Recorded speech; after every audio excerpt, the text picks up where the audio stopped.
Welcome to Moonbeaming, a podcast about magic, creativity, the tarot, lunar living, and more. I'm your host, Sarah Faith Gottesdiener, and I'm so happy you're here.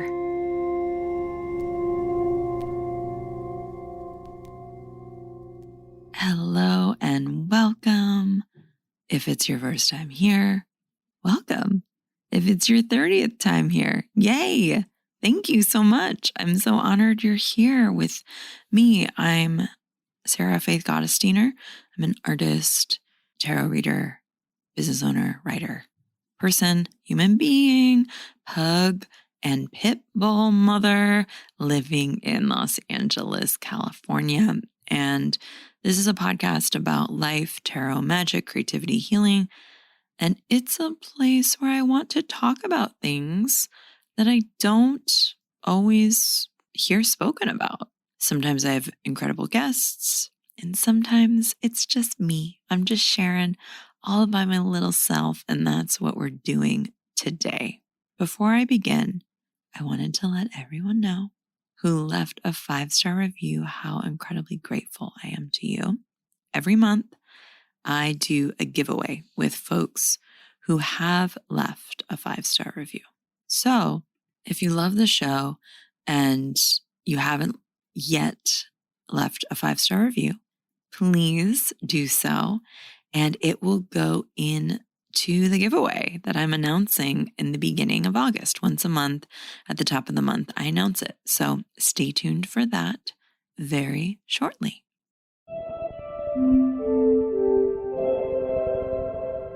All right, on to today's episode.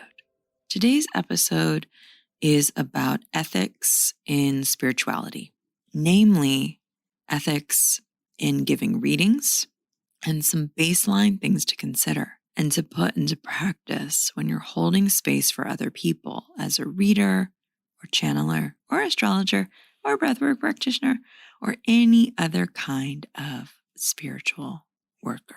This is a topic I talk about all the time, not necessarily publicly, but with other people.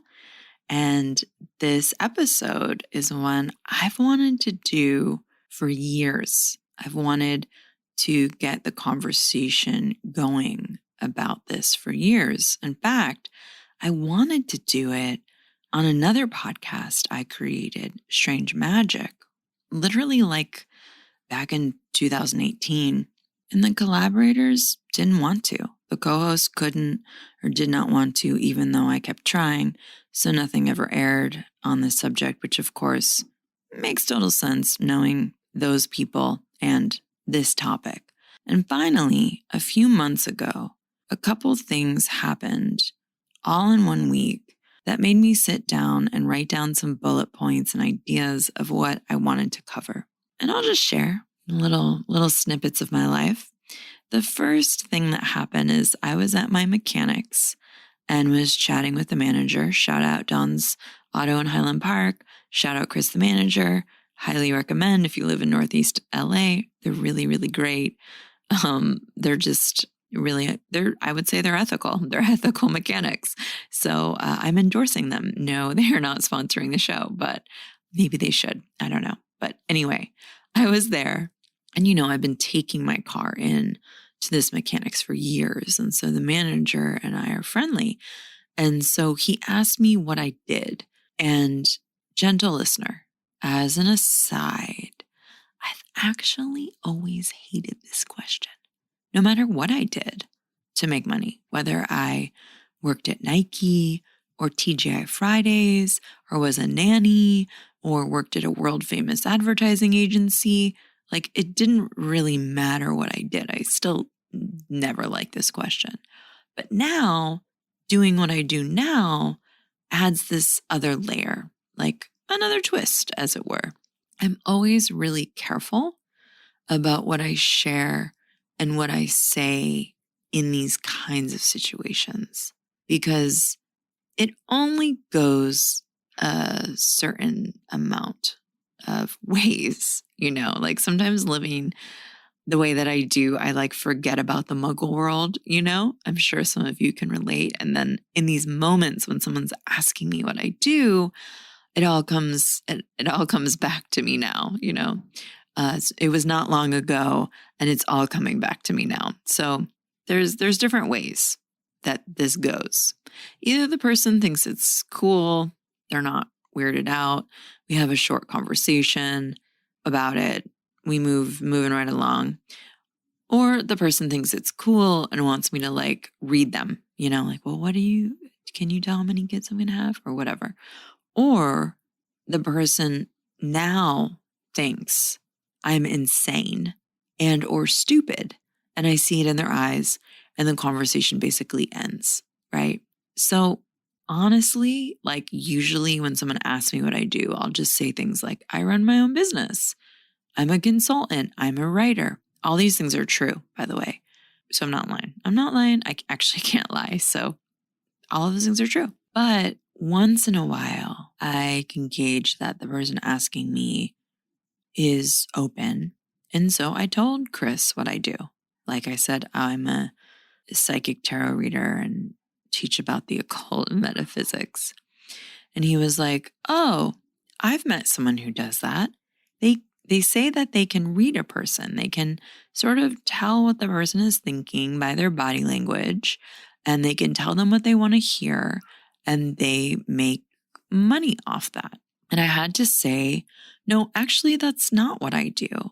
And people like that person you're describing make people like me get judged as scammers, and it distorts what intuitives, psychics, or spiritual workers actually do. And so that was the first thing that I was reminded of, this stigma of readers as scammers, trying to swindle innocent people out of money, lying to them based on like whether someone's arms are crossed or whether they're looking in a certain direction or whatever.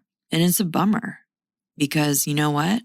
I've met and heard of jerks and scammers in all industries and lines of work, as I'm sure you have as well. And the only industry that consistently gets totally written off as scammers or fakes are the spiritual ones. There are like no positive renditions of tarot readers in popular media. And the next thing that happened was later that same week, I was getting a reading. I was getting a reading from an astrologer who I chose because they were feminist and were really intelligent. I told the reader that I was an intuitive and that's how I made some of my living. And then I also had a serious chronic illness. And she inferred that the reason I have a chronic illness was because I wasn't intuitive, that my illness and my sensitivity were linked. Of course, I told her, absolutely not. I have a genetic mutation. And I was really firm about that, you know? And what she said, in my opinion, was really unprofessional to say something like that within the container of a reading. But it made me think of all the things I've been told over the years by other readers of all different kinds, human design, astrologers, psychics, tarot readers, Reiki, channelers, that if it wasn't me, like myself, right? Because I have a strong sense of self. I'm not just going to believe anything that someone tells me, right? But if I didn't have that, it could be really damaging. I thought of readings that my friends told me about where they were asking about like love, and the reader instead told them to lose weight. Really fucked up stuff, you know? A while back, when this all first happened and I was still like really fired up about it, I posted about it on Instagram and I got a huge response of people that shared similar stories. They were told, don't marry your partner, or that their son had ADHD because of particular stellium in a particular house. One person told me that a friend of theirs actually decided to not have children, even though she wanted them, after a reader told her she would have a hard time as a mother. This is incredibly, incredibly damaging, incredibly, incredibly unprofessional stuff. And so I sort of go back to this stigma of readers being scammers. And I'm not saying that these instances were scams, but I'm like, is there a correlation there? Do we need to be a lot more thoughtful and a lot more ethical as we're giving readings and doing our work all together? All of this makes me think about power and vulnerability.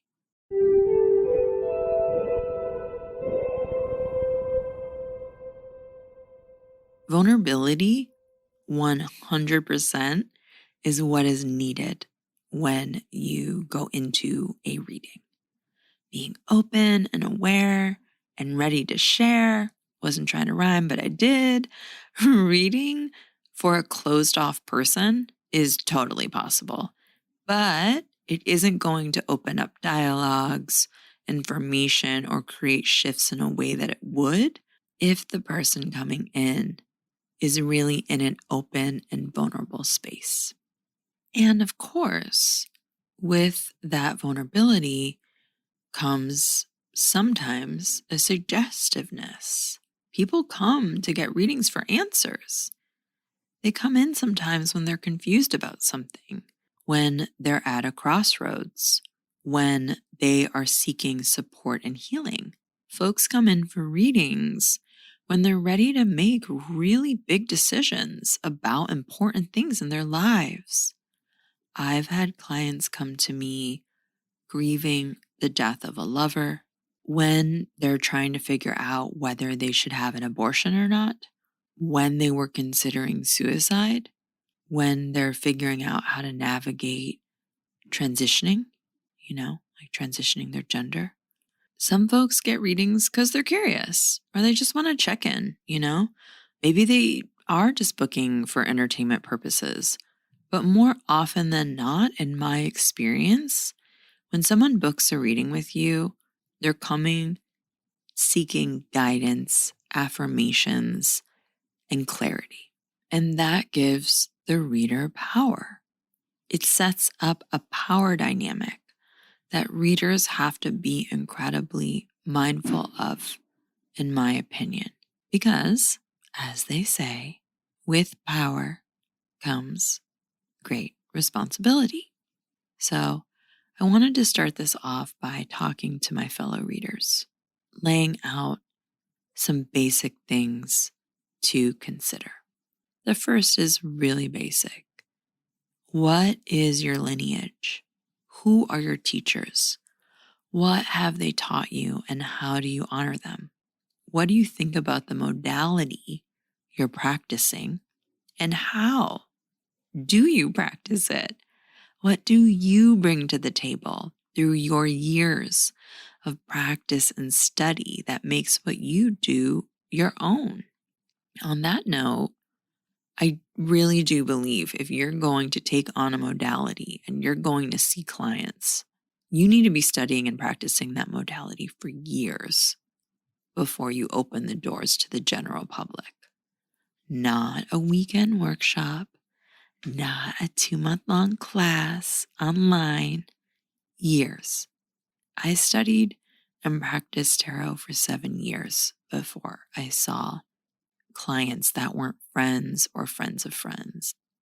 And honestly, in my own experience, it wasn't until about 2 years of seeing clients regularly that I could really figure out what I was good at, how I could best serve my clients, and the tarot itself. Because I'm in relationship with the tarot too.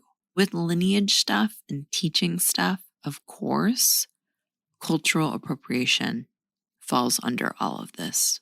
And try to make sure you're not doing that, specifically if you're a white person, and specifically if it is a closed culture. Another thing to think about as a reader are, what are your broader philosophies and spiritual beliefs? What are your unconscious biases? How will you address those? Do you think everyone wants the same things? Do you think the point of life is to have a big house and a picket fence and a partner and 2 kids? If you do, you need to check yourself, because people want all kinds of different things. Part of being a reader is not being paternalistic and thinking that what you want is what your client wants, that what you think is best for your clients. We've got to drop any and all inferences.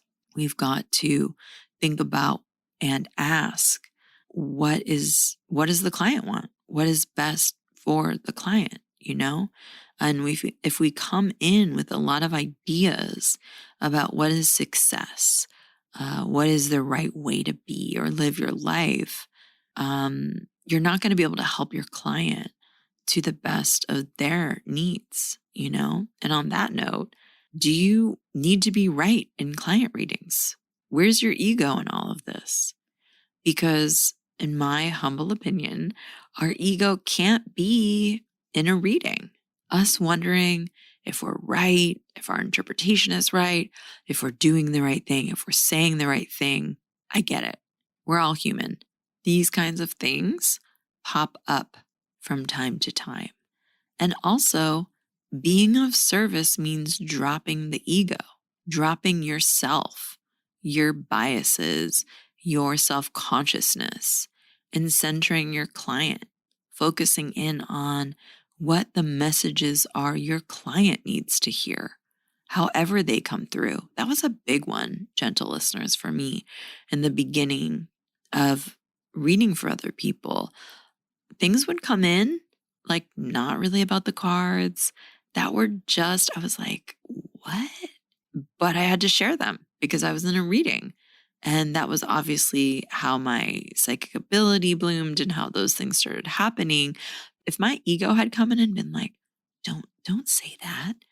That sounds weird. That's not what the 2 of Cups is about or whatever. Like, I wouldn't have been able to deliver my clients information that they wanted to hear. Also, on the ego note, some of the best therapists you've probably had, you don't know anything about them, right? Other than like their name, you don't really know much about them. And that's on purpose. You can focus on what's going on with you that way. So if there's some kind of like rock star reader, or like, I don't know, some kind of larger than life, kind of like guru shaman, I would just be mindful of that. Like when I'm giving a reading, I'm focusing on the client. That's what's most important, because we're of service to the client. Another thing to ask yourself, or to do, like you can ask yourself, like, what supplemental classes, workshops, certifications have you taken to help inform your practice? Like being trauma informed, anti-racist training if you're a white person, any other trainings that will help you in holding space for people, literally, energetically, and emotionally. That all also, of course, links up with boundaries. And like to that, I would add, can you hold space for people? What if someone starts sobbing? What if someone is really in need of solace? What if a client starts talking about a trauma in graphic detail? Are you available to hold space for that? Can you hold space for that? Another question to ask that I think is really important is, are you clear on what you can and cannot do? Babes, no one's healed in one session, I find that readers can sometimes be codependent on needing to solve the problem for their client in that one session. But think about like therapy. We don't go to therapy one time. We go to therapy over many months or many years. And I want to be really clear. Giving an intuitive reading or a tarot reading, it is not therapy. We are not therapists. We're tarot readers. And it's a different kind of thing. And we can't solve a client's problems in one session or ever. Like, who do you think you are, Sharon? God? You think you're infallible? Like, come on. You're like sitting in front of someone with pieces of paper, honey. You know, we can't do anything for anyone else, right? Like, we have to be really clear and grounded about what the intentions are in the session. This helps you to not overextend or enmesh your energy with the client. You want your client to process. You do not want to process for your client. That doesn't help them, and it certainly doesn't help you, you know? For example, my intention is that I'm here to deliver important messages in the clearest and kindest ways. And I'm trying to offer up support and information that affirms where my clients are at and helps them make the best decisions for themselves in an empowered way. When I do longer work with my clients over, say, like 3 or 4 sessions, like my money sessions, then we're like trying to create a larger shift, another change together. But I'm not doing that. I'm not the only one there. They are, you know? I sometimes think of tarot reading as being a really, really great mirror. I'm a great mirror holder upper. I can show my clients all of their incredible strengths, their gifts. I can show them what they're ready to shift, their shadows. I can pick up on energies or messages from their ancestors, guides, or other helpers and give them that information. And knowing what you can do and giving your client those clear expectations is a part of this as well.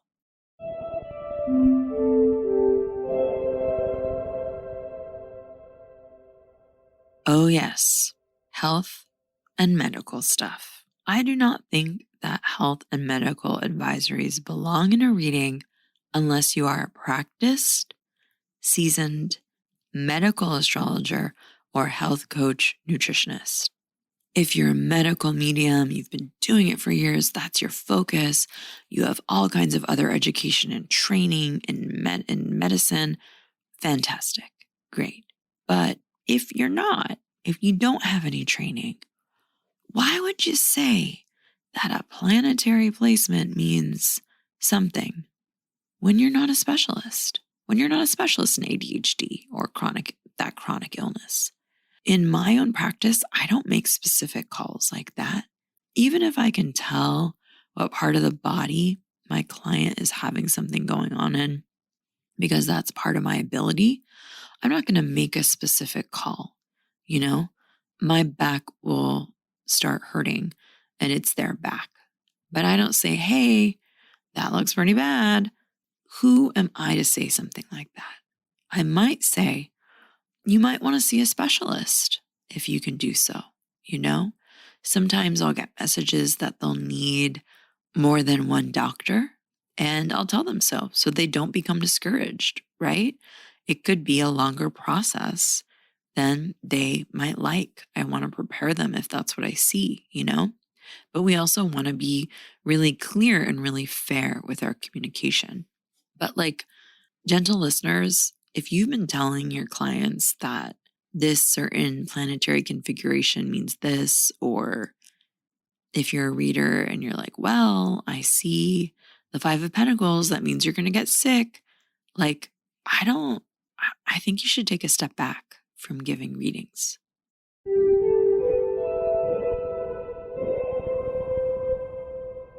What I do not think belongs in a reading ever.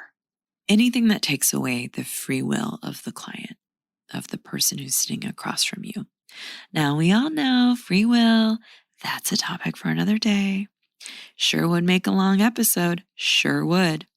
But what I mean when I say this is anything that makes your client feel disempowered, like they can't make their own decisions, like their healing or particular actions are not available to them right now. Another weird thing, again, this just popped into my head, I've gotten is that people think that tarot readers can tell them when they're going to die.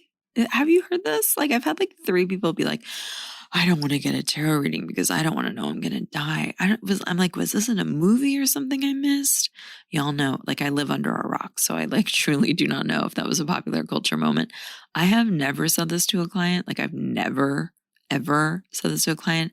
And I would advise never saying things like this to a client. Even if they ask, you can have boundaries and say, I can't tell you that, or I don't know. And that's what I say. I'm like, like twice someone's been like, do you think I'm going to die? And I'm like, well, sweetheart, we are all going to die. And I don't know when you're going to die. I don't know. I don't have that ability. On that note, another thing I do not think belongs in a reading, anything that puts fear into the client's mind, body, soul, emotions. Now listen, sweeties, I'm a tarot reader, and one thing that tarot readers are good at is being able to tell if things are not going to turn out so hot. But there are so many different ways to deliver this information. And also, we don't really know. If I see the tower, let's say, in an outcome for someone, it could mean enlightenment and healing, because that is a message of the tower, like getting rid of separation. And also, sometimes the tower means things are going to be really hard, you know? Like I've gotten that in readings around something, and yeah, it turned out really awful. It turned out really terribly, right? And also, I learned something. So there's that, right? We can't really say, but we can offer up suggestions, give them options, and provide context for our client, which empowers them. Another thing that does not belong in a reading is anything transphobic, homophobic, fatphobic, ableist, racist, classist, misogynist. None of these should ever belong in a reading. Think about your language. Think about your assumptions. Think about your biases.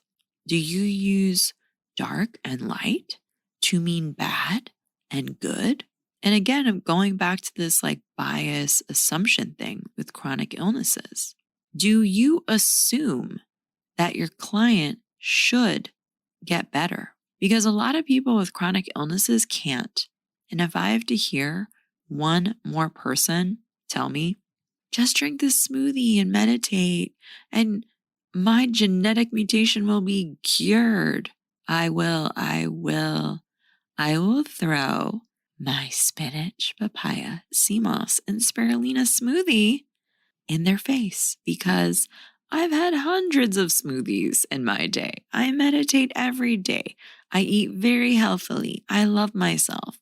Fun fact, that's not a cure. So really pausing, if you're a reader, around all of these sensitive issues and thinking about how you use your language, how you communicate is key. Another thing I really believe that does not exist or should not exist in readings is false hopes and grandiose promises. It is our job to see things clearly for our client, to look at the cards and interpret them in a clear way for our client. That's what they're hiring us for. If we see the 9 of Cups and the 3 of Cups and like the Wheel of Fortune, right? Those are some great cards traditionally. We can tell them that, oh yeah, it looks like there's a lot of beauty and love and community and sweetness coming your way, and that your paradigm, along with your confidence, might be expanding. And we can go into detail around what that might mean for them, for sure, especially if there's like other cards and if they've given us more information. But making them promises around like love, or how much money they could make, or becoming famous, or anything that is like really inflated that we also just don't know about, isn't responsible. At the end of the day, What happens in our clients' lives is based upon what they do, not what a deck of cards tells them or suggests, you know?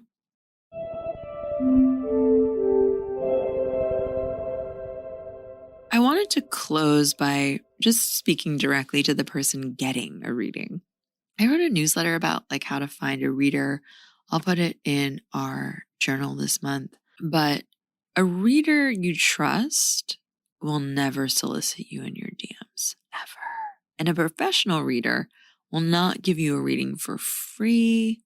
Usually, again, I hate having to talk like this because it's like broad strokes, but in general, right? And don't go into their DMs asking them questions that would fit in a session. Readers are not healing ATMs. Having expectations that they're always available to you isn't fair. Having expectations or thinking that people give readings for free, like it's not their job, isn't fair. Like spiritual work is work, and spiritual workers deserve to get paid. When you choose a reader, know why you're choosing them and know what you're coming into the reading for. And to be real, coming in just because you've never had a reading is a totally awesome reason. Scheduling a reading just because is totally great. And also, I do think it helps to come into a reading being ready to shift something or heal something or take action around something important in your life. Maybe not immediately, but to have the session support you around a particular subject. Like I said at the top of this episode, being vulnerable is important. Being open and honest when you go to get a reading is the way to go. It also saves you time because you can get right to the point. Your reader can get right to the point. You know, how many times have I had a client who's really skeptical or resistant, and we spend half the session getting me to try to prove to them why this could be helpful to them? Like that is wasting their money, you know? So, like, think about how open you want to be so you can get right to the point or right to the root, you know? To be real, my friends, remember your reader has heard everything. Real talk. And again, a reader will not have judgment. No judgment. There is no judgment allowed in my sessions. So remember that as well when you come to a reading. And also understand the person sitting across from you is a person. They make mistakes. You don't have to agree with everything they say. You can advocate for yourself and disagree. You can let them know if you don't understand something they are communicating, if you need more info, or you can ask more questions. You know, I always tell my clients, like, this is your time, you know, so interrupt me, ask me questions. Like, let's stay on something if you don't understand it. I want to be as helpful and clear for you as possible. And also, in general, a professional, reputable reader isn't going to make you get another reading with them. And they're not going to push you into spending more money on them for anything else. Beware of readers who say, oh, yeah, I can fix this for you in another session. There are, of course, expectations. Of course, you sign up for multiple sessions with a reader like you would a coach to deal with one issue or decision over a period of weeks. I don't ever want my clients to see me more than once every few months, like 3 or 4 months. The information in the reading has to play out, and that takes time. Go into a reading with clear expectations. Understand that you're the one that can shift and transform your life. Remember that no one knows your life like you do. Readings can help you, support you, and guide you. Readers can offer up information that helps you contextualize things or unlock important knowledge about yourself and life. Ultimately, though, it is you who holds the power in your own life. You are the one who can choose. We always have the power of choice. Isn't that incredible? And also like so annoying when we just want to blame something else, but we always do. We have the power of choice. Do not forget how sacred your intuition and desires are. Okay, my loves, if you want more episodes like this about ethics, things like that, let us know. It's a subject I'm passionate about, clearly. Been here for a minute. I think my butt fell asleep over the course of recording this. I'm so passionate about it. I hope we can have more conversations about ethics and integrity in general, not just in the fucking spiritual world, but like in general. Ethics, integrity. Love it. Love them. Love her. Love them. Okay, my dears, I'm wishing you all the loveliest week. Drink your water, buy yourself flowers, massage your feet, text a friend, get involved with a political organization to help defund the police, whatever. Have a lovely week and bye for now. Moonbeaming is brought to you by The Moon Studio. It is created and hosted by me, Sarah Faith Gottesdiener. It is edited by the incredible Caitlin George Parker. Additional support is by Stella Hartman. Music is by Will Owen and myself. If you like this podcast, you can support us by going to Patreon.com/The Moon Studio and becoming a patron. You can give this podcast 5 stars wherever you listen and also subscribe. We'd love it if you could let 1 or 2 or 3 or 4 or more friends know about us, and we accept all good vibes. Thanks so much for supporting us. Witches on planet Earth, not flying off to Mars. There is no planet B. There's a witch wherever.